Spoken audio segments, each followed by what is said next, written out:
боялся, потому что я все-таки был непугливый. Но допускаю, что если я получал двойку, пару, то мне надо было дома, по крайней мере, показать, что она у меня есть, и попытаться объяснить, что это было.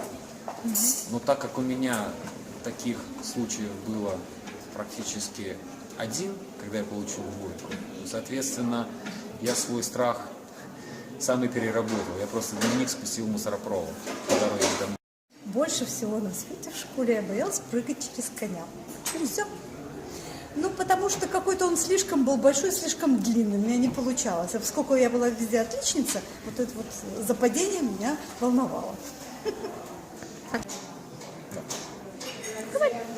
В школе я больше всего боялся того, что был немножко не из этой темы.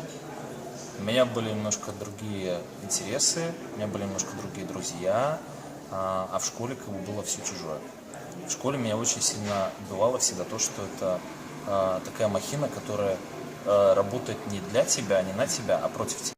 Я боялась учительницу русского языка, потому что она меня очень не любила, она меня очень не любила. Почему? Потому что я не учила ее правила по русскому языку, она меня очень долго ругала за это. Поэтому я очень боялась к ней приходить на уроки. Пропускал? Пару раз.